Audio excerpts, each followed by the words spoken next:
Anyone who claims that bird watching isn't an adventurous pastime hasn't watched the birds that I've watched. Welcome to the CryptoNaturalist.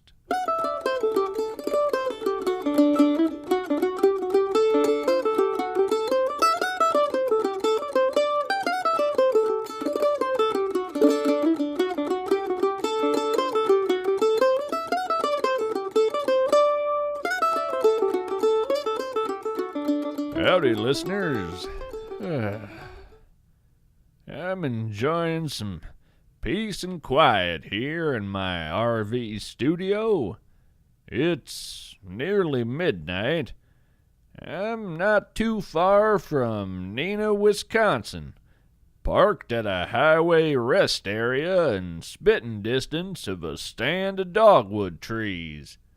Sitting here with my eyes closed, I can imagine that I can just barely catch the scent of their snowy blooms.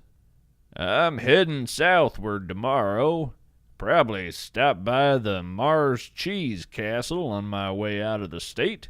But for tonight, I just need some R&R. I have all the lights shut off here in Cassandra.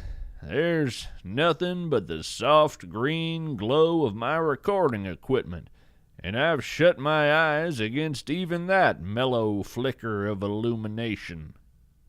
I'm convalescing, you might say, limiting my sensory input in order to give my mind a bit of a break.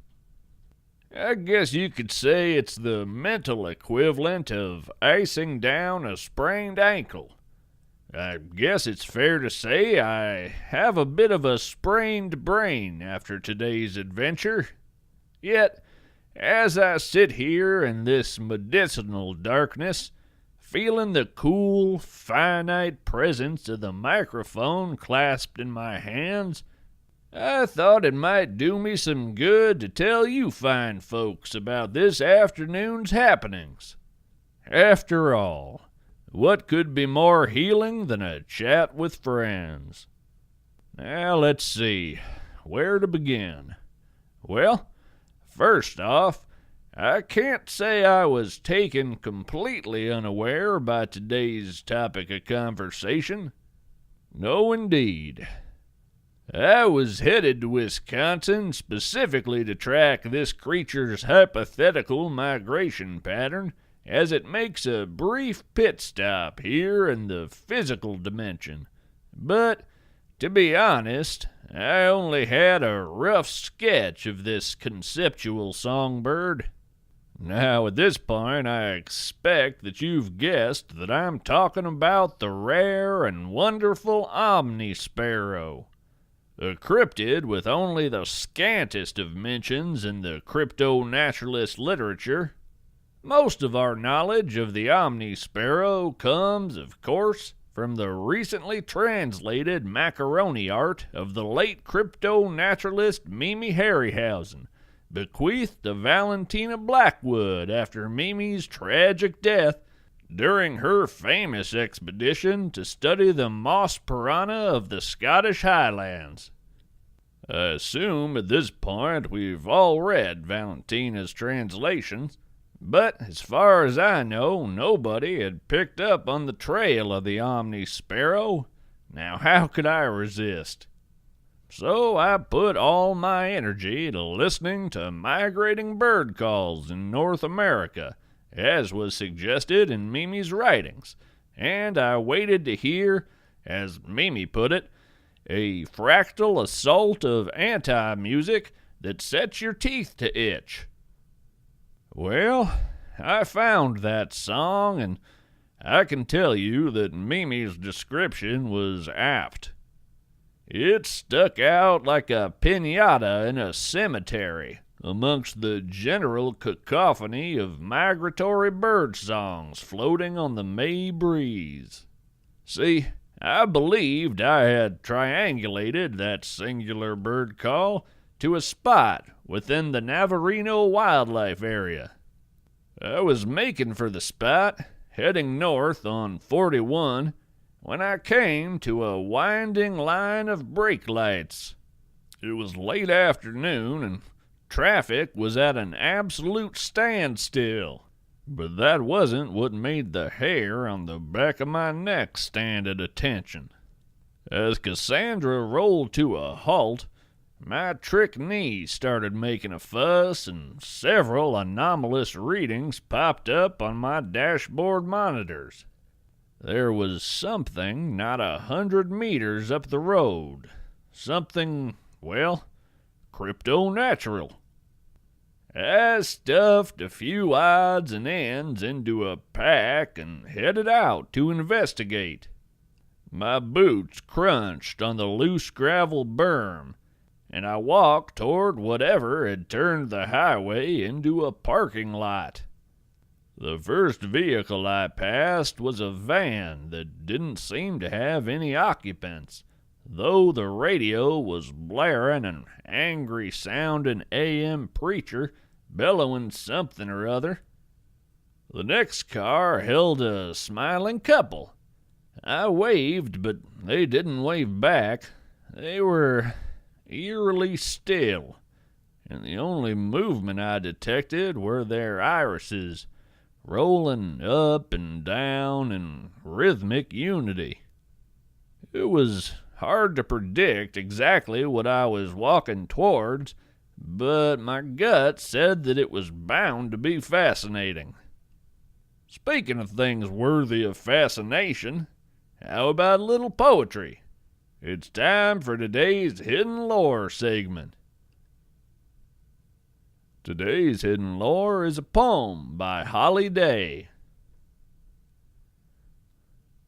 The Lost City Next Door. I tell myself that just over the next hill, around the next corner, is a world of magic, some proof of God, a rip in time. Something impossible is just moments away. I take one more step towards that impossible destiny, then stop myself, because if it's not there, I won't be able to go on. I have turned my back and walked the other way, from more miracles than I can count, from time travelers asking for directions and the exact date, from talking alley cats, holy gurus reincarnated as sparrows, mysterious doorways that open into another world. I know in my heart that they're there, and that's enough. I don't turn the corner to confront the mystery and find out if I've been deluding myself this whole time. I don't want to know that there isn't actually something wonderful just over the next hill.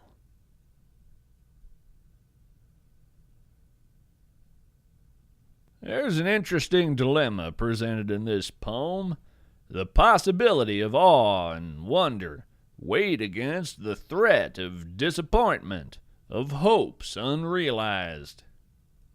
Of course, my 2 cents is that we should all crest that next hill because, well, there is always more unknown to tempt you forward to the next horizon.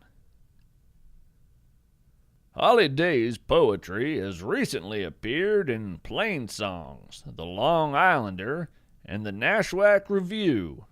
Her newest poetry collections are In This Place She Is Her Own, A Wall to Protect Your Eyes, Folios of Dried Flowers and Pressed Birds, Where We Went Wrong, and Into the Cracks.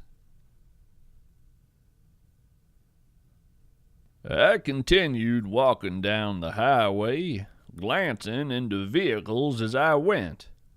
I saw a little boy in a Spider-Man costume who clicked at me with something like echolocation.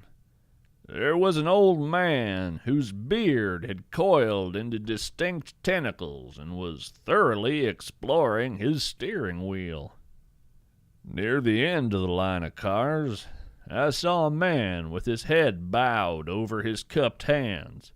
His hands were holding his own face, which apparently had become liquid and slid off the front of his head. Now, don't worry. I'm sure with enough fresh air and rest, his face will find its way back onto his head in due time. Faces do tend to wander in the presence of certain cryptids. I stepped past the final car and, well, I found I had to shut my eyes, but I had already glimpsed the Omni Sparrow. This is going to be a little hard to describe, but heck, isn't that just the fun of our finite human language? It's like a jumble of puzzle pieces, and we have to hunt up the right ones to build a new picture from scratch. Now, let's see. When I saw the Omni Sparrow, it was both a small brown bird taking a dust bath on a roadside, and it was also an infinite kaleidoscope of fractal wings and beaks and inky round eyes stretching to the horizon in every direction. I had to close my eyes because the immediate sensation was that I was falling upwards into a sky that had become a densely layered mosaic of images of a small bird that were each both part of the creature and simultaneously the whole. You see, every square inch of an Omni Sparrow seems to be bigger than the sky, even though my reasoning mind understands that one small songbird can't also be the size of the universe. It's a puzzler, all right. The kind of paradoxical morphology that just might cause your face to seek greener pastures somewhere besides the front of your head. Thankfully, I have experience with these sorts of situations. Okay, maybe not this exact situation, but insanity pigeons are close enough for comparison. I reached into my pack and pulled out a nice, opaque paper bag and pulled it down snugly over my head. The interior of the bag is lit with battery-powered LED twinkle lights and features nice, simple drawings of basic shapes. Nice, finite shapes to cling to when my perception of reality gets a little slick and slippery. I took a couple steps forward. I could hear the raspy sound of the sparrow's dust bath in the silence that had fallen in that place. I steadied my hand and fished into my pocket, pulling out a handful of bird seed. I always have at least one pocket full of bird seed, and I encourage you to do likewise. I knelt and offered my hand, and I heard the sparrow go still. A moment later, there were a few sturdy pecks at the seeds resting on my outstretched palm. "Okay now," I said, though I expect it was muffled by the bag. "You're quite a lovely bird, but don't you think you should be on your way?" In response to my words, I felt more than heard the Omni Sparrow take a few hops, and then it flew from our reality. Unfortunately, I experienced its passage as, roughly a month of condensed, wide-awake time while my body remained frozen in place. A sound like unceasing thunder rumbled in my ears, and an almost painfully intense smell of fresh-turned earth filled my nose. When I did stand up, my joints aching, I removed the bag from my head, and all the traffic was gone, save Cassandra, who was still parked exactly where I left her. I groaned a bit, because I could already feel the first signs of something akin to a sunburn on my brain, but that's not much of a hardship to endure when weighed against all the joys of being a crypto-naturalist. All the same, I think I'm gonna spend another day or two resting up before I head back out into the field. Remember, there's always time for safety and self-care. Until next time, we're all strange animals, so act like it. Did you know that there's a CryptoNaturalist fan group on Facebook? Well, there is. It already has nearly 800 members sharing odd nature and odd camaraderie. Search it out and request to join. You won't be disappointed.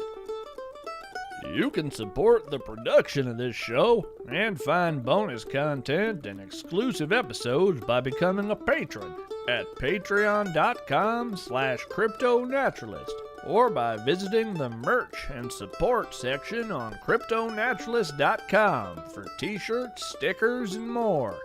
$5 a month patrons now have access to monthly CryptoNaturalist correspondence courses, providing detailed lesson on what it takes to become a crypto-naturalist. You'll find information about submitting your poetry or prose for our Hidden Lore segment in the About section of our website. CryptoNaturalist is written and read by Jared Anderson. Our theme song is Banish Misfortune, played by Andrew Collins. Stay curious, stay wild, stay weird.